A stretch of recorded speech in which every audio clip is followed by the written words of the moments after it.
Today we've got an arachne episode. Coordinator of the OSU Insect Adventure, Andrine Shufran, joins us throughout the program to introduce us to the most common spiders in our homes and gardens. Horticultural intern Katie Lehman has apple trees for small spaces. Assistant Extension Specialist Shelly Mitchell shows how to make beautiful bookmarks with plant material. And former host Brenda Sanders repurposes old silverware into decorative plant labels.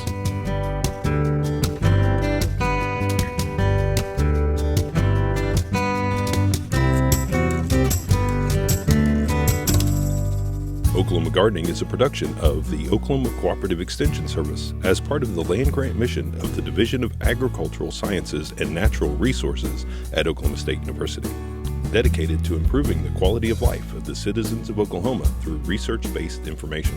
Underwriting assistance is provided by TLC, Oklahoma's leading garden center, Southwood Landscape and Nursery, Tulsa's source for great gardens, and the Oklahoma Department of Agriculture, Food, and Forestry, helping to keep Oklahoma green and growing.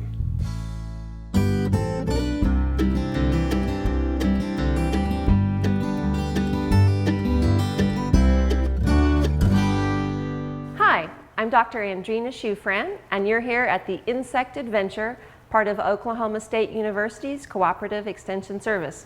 And today we're talking about Oklahoma spiders and spider identification. I have several different kinds of spiders here today. In fact, there are 40,000 different kinds of spiders on the planet with us, and more being discovered all the time. But a few of the Oklahoma spiders you will run into more often than the rest. And so let's start out with the biggest and the best. We have the Oklahoma brown tarantula. This is the only tarantula species that we have in the central part of the United States. It's a fairly small tarantula. Boys live about 10 years and girls can live up to 20 years, so poor males. In the summer, these are frequent visitors to lawns and farms and roadsides, so people are familiar with them. They're kind of a plain brown in comparison to some of the fancy tropical tarantulas that we get. This is a female. She'll be about 10 to 15 years old. She's wild caught. So actually someone brought her in for us to rear and demonstrate with. This is her exoskeleton that she shed just last night. They have to get rid of their whole body to grow larger. They'll shed their eyes, their fangs, their legs, and every centimeter of their body and replace it with a new, bigger one. This animal next to it, which is not alive, but was alive, is the male tarantula. You can tell males because they have a very small abdomen. No need for a big bottom if you're not going to have eggs. And they also have their reproductive organs found in the mouth, and the females don't. So if you see very large boxing gloves near the front of a spider's head, those are actually the male reproductive parts. While a lot of people are afraid of tarantulas, there has never been a human death caused from any tarantula bite anywhere in the world. They are perfectly safe animals that you needn't be afraid of and you needn't harm. Another very large spider that you might encounter in Oklahoma is a wolf spider. There are many, many species of wolf spiders across the United States and in Oklahoma. They're another harmless species that is very fast and sometimes frightening.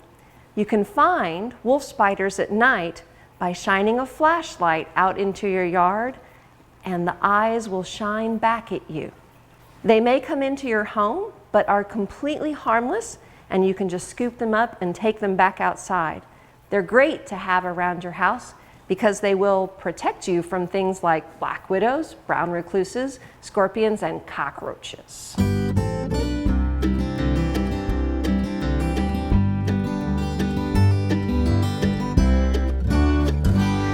My name is Katie Lehman, and I'm a student intern out here at the Botanic Garden at OSU, and I'm a horticultural science major here at OSU. and today I want to tell you a little bit about columnar apples. This is one of our columnar apples here in the sun perennials garden, and columnar apples are pretty amazing trees. They're much smaller and compact than a typical apple tree, and they can be grown in much smaller spaces like backyards or even in patios.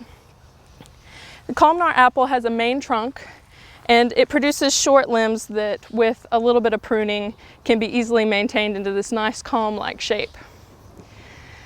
They're also on dwarf fruit stalks or semi-dwarf fruit stalks, which means they stay much smaller than a typical apple tree. So where an apple tree might get over 12 feet, these stay between 8 and 10 feet and are generally between 2 and 3 feet wide. Now here at the gardens, we have 3 different types of columnar apple trees. We have the golden sentinel, which produces yellow fruit that are a lot like a golden delicious apple. And those ripen between late September and early October. We also have a scarlet sentinel apple, which produces yellow-green fruit that develop a red blush during the summer, and those ripen in late September. And then we have a North Pole apple, which produces juicy red Macintosh-like fruit that ripen in late August. Now, if you're going to grow these trees at your home, you need to have 2 different varieties. The main reason is that these apple trees don't self-pollinate very well, so you need 2 different ones to make sure that you get good fruit production on both trees.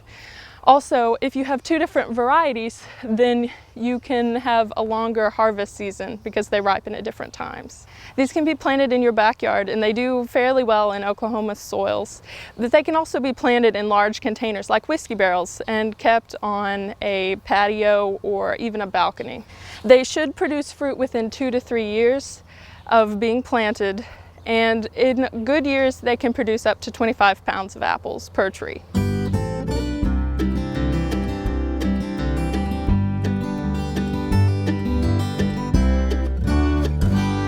Another frequent spider that Oklahomans find around their homes would be the jumping spider. Again, there are many species, all different colors and sizes, but probably the most common one is the regal jumping spider. It's black and fuzzy with white or red markings found on the back, on the abdomen. They're completely harmless, but they're often confused with a black widow, because people just aren't sure, and any black spider must be a black widow. Jumping spiders all are completely harmless and cannot hurt people, and so don't need to be killed or treated with pesticide. This small, bright green spider is called a lynx spider, and people find them all around in their gardens. This one is just a baby right now, and by the time it's finished growing at the end of the summer, it'll be about the size of a 50-cent piece. They're really easy to identify by the bright green coloration and the long black hairy spikes that they have on their legs. These are another great predator to keep around outside your house to cut down on garden pests or household pests, and are completely harmless to people. Truly a beautiful animal.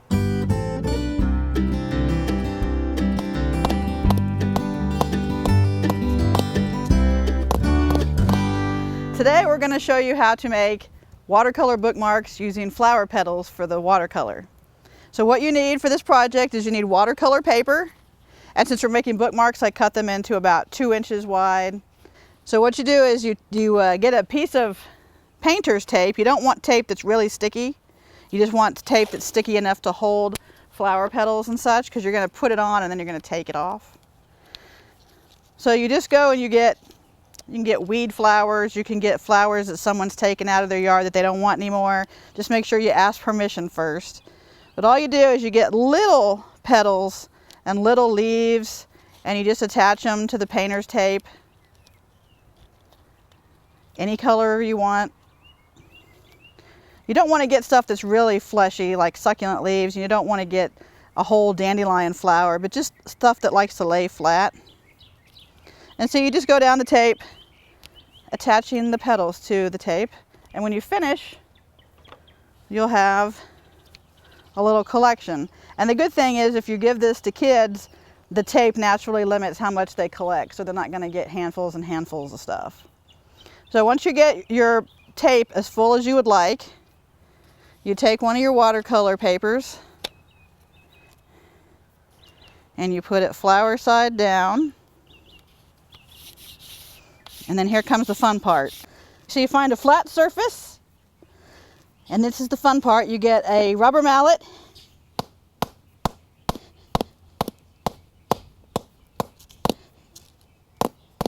make sure you hit every area of the flowers. Then you peel it off, and since you use painter's tape, you can peel it off easily. And you might have a little bit of the plant material stuck to it for a little while, but basically you just did watercolor with plant material. The next step after you've made your watercolor is to punch a hole in the top with just a regular old hole punch. And then you can get some yarn, any color you like. I like the kind that changes colors. Just take a small section of that.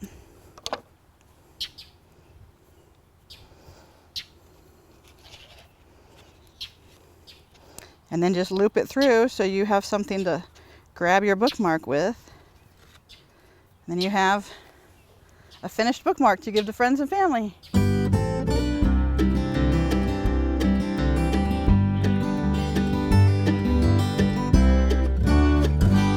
This long-legged arachnid is a cellar spider.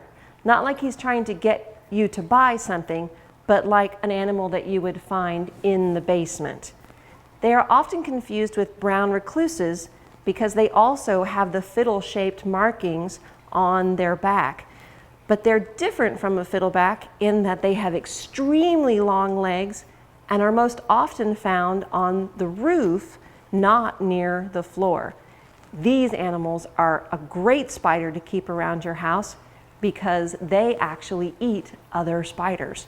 So if you're needing to make just one spider friend in the world, make it a cellar spider.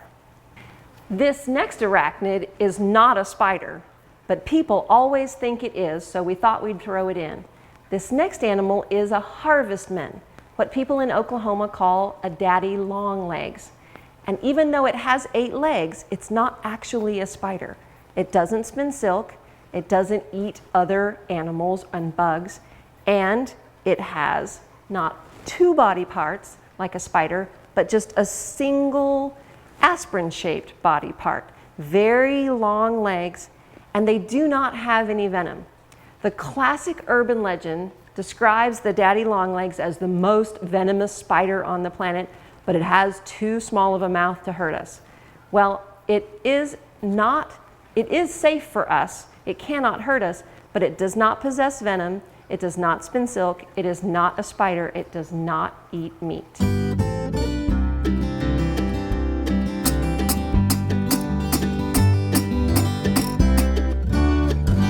If you spend time designing your herb garden for visual appeal, and then you get done and you stick a bunch of plastic markers in it, it kind of takes away from the beauty of it. And this is a really cool craft that you can do at home very cheaply that actually looks way better than plastic markers. And the cool thing is they last. And that is to make garden markers out of old silverware. And specifically spoons lend themselves to this very well. And I have a spoon here that I just got, you know, at Salvation Army or just any kind of thrift store or garage sale. And you basically flatten it out and then stamp the letters into it. And the supplies that you need for this project are pretty basic. You obviously need some kind of hammer. A sledgehammer works better, but you also need a regular hammer for the letter part. A trusty anvil is good. And if you don't have an anvil, they actually have what's called a steel bench block at your craft stores. And it's just a block of steel that makes a solid surface to pound on so you don't bust up your driveway when you do this project. The other thing that you need are some stamps, stamp punch set. And you can actually get these at the craft store. You can also get them online. And I actually have a set of uppercase and lowercase letters. And it's just a little thing. And then the stamp is right here. And after you get your spoon flattened out, you use this to put them on. Then you need your spoons. You can also use knives. I have one here that I've done. And you need to use a knife that has a hollow handle, because what happens when you start pounding on it is that it actually separates, and so you get two of these. If you use one that doesn't have a hollow handle, you can pound on this all day. You can kind of see where I did, and it's not going to flatten out. It's just too thick. But a hollow handle, and usually those are the ones that have the really nice design on them anyway, and they make a good garden marker as well. The other things that you need are a pair of safety glasses, and I sure wish these came in reading glasses, because if you guys hear of some safety glasses that have reading glasses on them, that would be awesome, because I need those now. You also need like a scrubby, one of those Scotch-Brite pads, a soft cloth, and then a Sharpie. That's pretty much all the supplies you need. If you want to protect your hearing, you also would like to have some sound protectors for your ears, because it does get loud. So anyway, you assemble all your stuff together, and then the spoons that I like to use are actually not your regular spoons, but I like to use serving spoons. Also, just even, like a pie server or something like that. And the ones that have a design in them are really nice. Here's another one. And I like these because it gives you a bigger surface to write on. And also, they're longer and they show up better in the garden.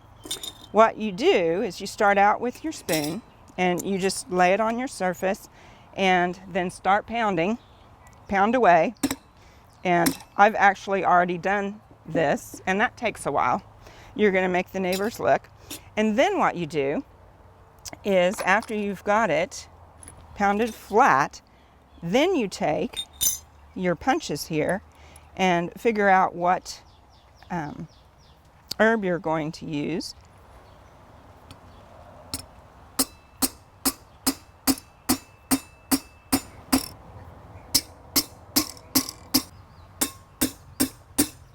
Whoop.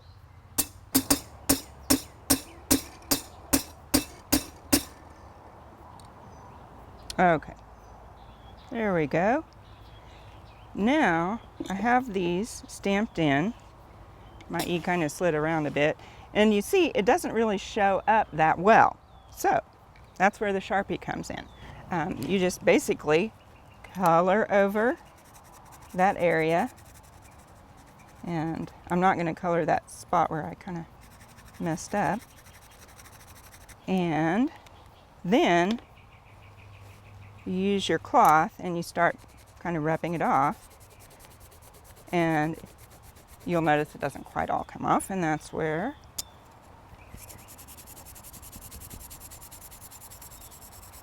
you continue to shine it up, and there you have it. And as you can see, this is a very small name, Sage. I probably should use a larger stamp set to do this, but for demonstration purposes it worked great. But the nice thing about this is then you just go slip it into the garden. That long handle works well for that, and they really look very pretty and a lot better than a plastic label.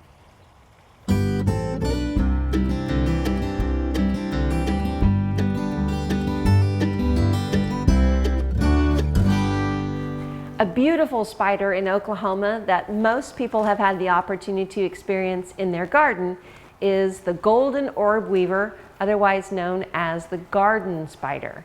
Yellow and black, very large, with a circular, gorgeous web that's often hung in a place where you'll walk right into it every time.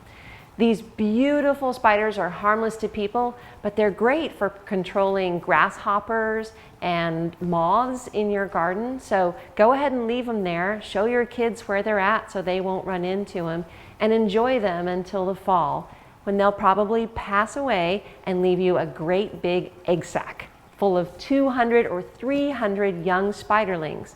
I warn you though, if you move the egg sac, it won't hatch. If you leave it until the spring, hundreds of babies will emerge and new orb weavers will be found all over your yard.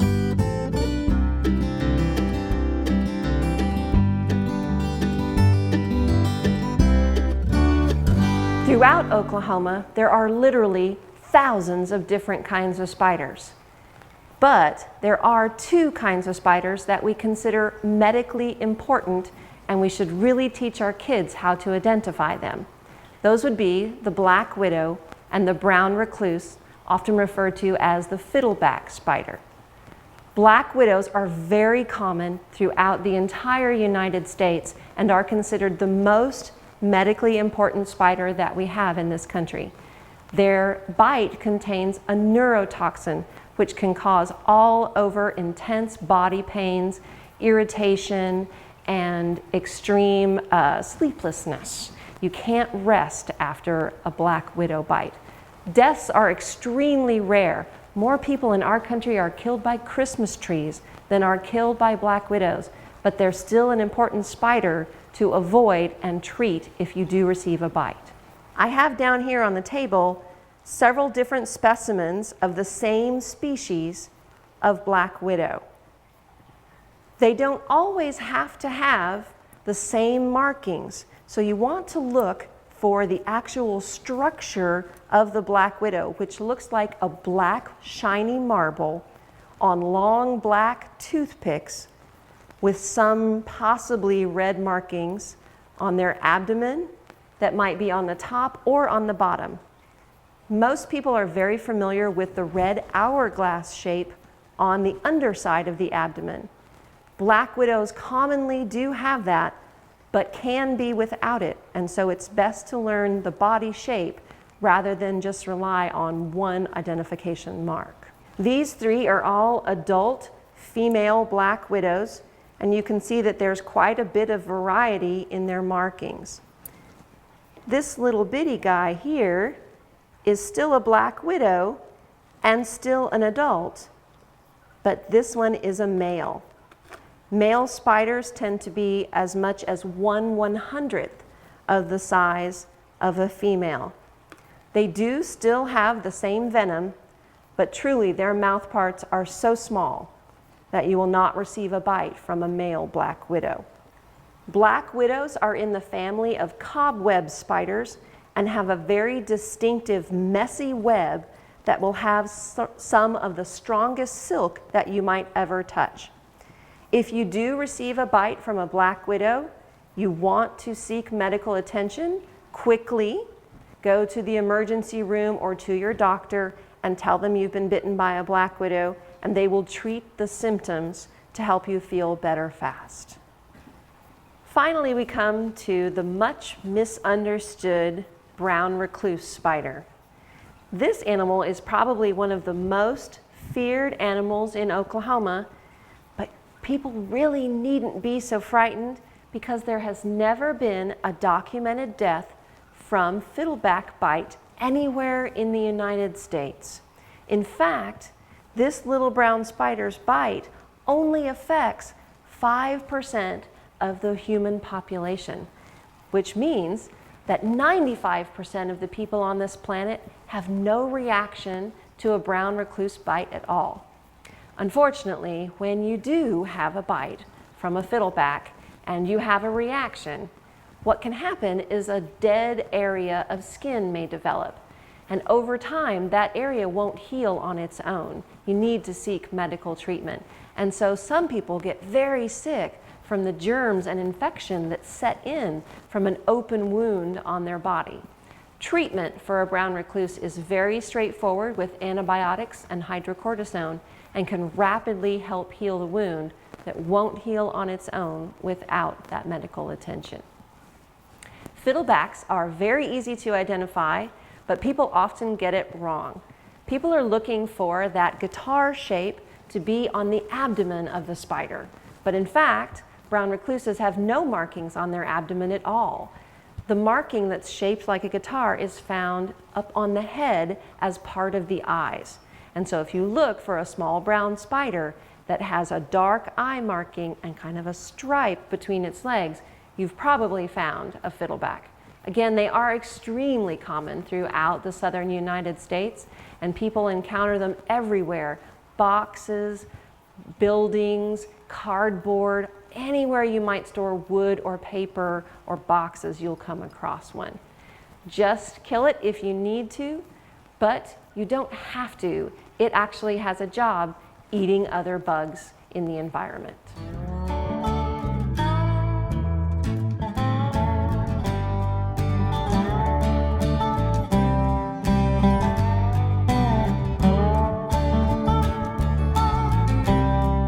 Next week, David Hillock prunes the water sprouts and suckers out of our trees.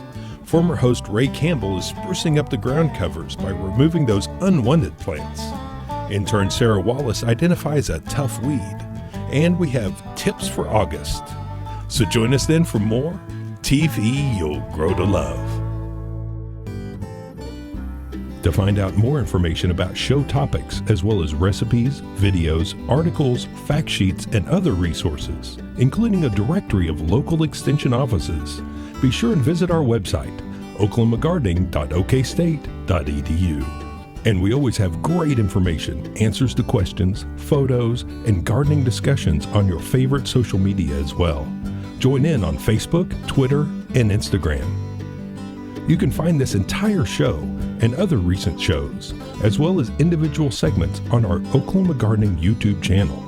And tune in to our OK Gardening Classics YouTube channel to watch segments from previous hosts. Oklahoma Gardening is produced by the Oklahoma Cooperative Extension Service as part of the Division of Agricultural Sciences and Natural Resources at Oklahoma State University. The Botanic Garden at OSU is home to our studio gardens, and we encourage you to come visit this beautiful Stillwater jewel. We wish to thank our generous underwriters, TLC Garden Centers, Southwood Landscape and Garden Center, and the Oklahoma Department of Agriculture, Food, and Forestry. Additional support is provided by Pond Pro Shops, Greenleaf Nursery and the Garden Debut Plants, and the Oklahoma Horticultural Society.